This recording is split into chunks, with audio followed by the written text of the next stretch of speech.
एक चिड़िया का श्री कृष्ण पर विश्वास की कहानी। कुरुक्षेत्र के युद्ध क्षेत्र को विशाल सेनाओं के आवागमन की सुविधा के लिए तैयार किया जा रहा था। उन्होंने हाथियों का इस्तेमाल पेड़ों को उखाड़ने और जमीन साफ करने के लिए किया। ऐसे ही एक पेड़ पर एक गौरैया अपने 4 बच्चों के साथ रहती थी। जब उस पेड़ को उखाड़ा जा रहा था तो उसका घोंसला जमीन पर गिर गया, लेकिन चमत्कारिक रूप से उसकी संतानें अनहोनी से बच गईं। लेकिन वो अभी बहुत छोटे होने के कारण उड़ने में असमर्थ थे। कमजोर और भयभीत गौरैया मदद के लिए इधर उधर देखती रही। तभी उसने कृष्ण को अर्जुन के साथ वहां आते देखा। वे युद्ध के मैदान की जांच करने और युद्ध की शुरुआत से पहले जीतने की रणनीति तैयार करने के लिए वहां गए थे। उसने कृष्ण के रथ तक पहुंचने के लिए अपने छोटे पंख फड़फड़ाए और किसी प्रकार श्री कृष्ण के पास पहुंची। हे कृष्ण, कृपया मेरे बच्चों को बचाएं, क्योंकि लड़ाई शुरू होने पर कल उन्हें कुचल दिया जाएगा। सर्वव्यापी भगवान बोले, मैं तुम्हारी बात सुन रहा हूँ, लेकिन मैं प्रकृति के कानून में हस्तक्षेप नहीं कर सकता। गौरैया ने कहा, हे भगवान, मैं जानती हूँ कि आप मेरे उद्धारकर्ता हैं। मैं अपने बच्चों के भाग्य को आपके हाथों में सौंपती हूँ।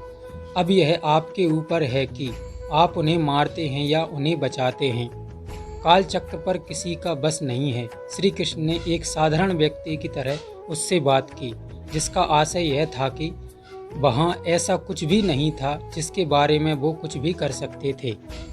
गौरैया ने विश्वास और श्रद्धा के साथ कहा, प्रभु, आप कैसे और क्या करते हैं वो मैं नहीं जान सकती। आप स्वयं काल के नियंता हैं, यह मुझे पता है। मैं सारी स्थिति एवं परिस्थिति एवं स्वयं को परिवार सहित आपको समर्पण करती हूँ। भगवान बोले, अपने घोंसले में 3 सप्ताह के लिए भोजन का संग्रह करो। गौरैया और श्री कृष्ण के संवाद से अनभिज्ञ अर्जुन गौरैया को दूर भगाने की कोशिश करते हैं। गौरैया ने अपने पंखों को कुछ मिनटों के लिए फुलाया और फिर अपने घोंसले में वापस चली गई। 2 दिन बाद शंख के उद्घोष से युद्ध शुरू होने की घोषणा की गई। कृष्ण ने अर्जुन से कहा कि अपने धनुष और बाण मुझे दो। अर्जुन चौंका, क्योंकि कृष्ण ने युद्ध में कोई भी हथियार नहीं उठाने की शपथ ली थी। इसके अतिरिक्त अर्जुन का मानना था कि वह ही सबसे अच्छा धनुर्धर है। मुझे आज्ञा दें भगवान, अर्जुन ने दृढ़ विश्वास के साथ कहा। मेरे तीरों के लिए कुछ भी अभेद नहीं है।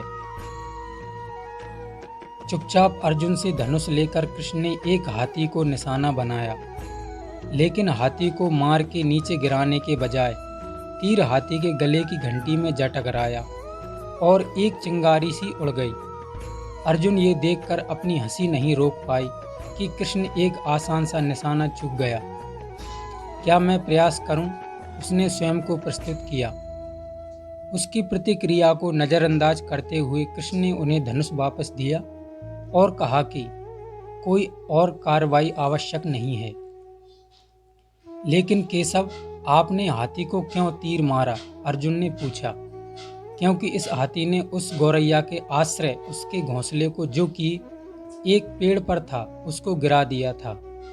कौन सी गौरैया? अर्जुन ने पूछा। इसके अतिरिक्त हाथी तो अभी स्वस्थ और जीवित है, केवल घंटी ही टूटकर गिरी है।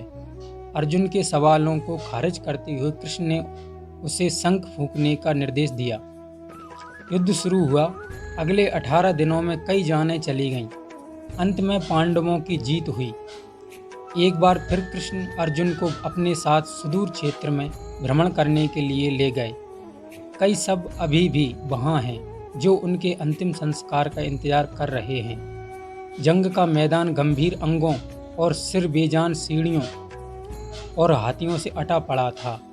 कृष्ण एक निश्चित स्थान पर रुके और एक घंटी, जो कि हाथी पर बंधी जाती है, उसे देखकर विचार करने लगे। अर्जुन उन्होंने कहा, क्या आप मेरे लिए यह घंटी उठाएंगे और इसे एक तरफ रख देंगे? निर्देश बिल्कुल सरल था, परंतु अर्जुन के समझ में नहीं आया। आखिरकार विशाल मैदान में जहां बहुत सी अन्य चीज़ों को साफ करने की जरूरत थी। कृष्ण उसे धातु के एक टुकड़े को रास्ते से हटाने के लिए क्यों कहेंगे? उसने प्रश्नवाचक दृष्टि से उनकी ओर देखा। हाँ, यह घंटी, कृष्ण ने दोहराया। यह वही घंटी है जो हाथी की गर्दन पर पड़ी थी, जिस पर मैंने तीर मारा था। अर्जुन बिना किसी और सवाल के भारी घंटी उठाने के लिए नीचे झुका। जैसे ही उन्होंने इसे उठाया, उसकी हमेशा के लिए जैसे दुनिया बदल गई। 1, 2, 3, 4 और 5, 4 युवा पक्षियों और उसके बाद एक गौरैया उस घंटी के नीचे से निकले। बाहर निकलकर माँ और छोटे पक्षी कृष्ण के इर्द गिर्द मंडराने लगे एवं बड़े आनंद से उनकी परिक्रमा करने लगे। 18 दिन पहले काटी गई एक घंटी ने पूरे परिवार की रक्षा की थी। मुझे क्षमा करें हे कृष्ण, अर्जुन ने कहा। आपको मानव शरीर में देखकर और सामान्य मनुष्यों की तरह व्यवहार करते हुए मैं भूल गया था कि आप वास्तव में कौन हैं।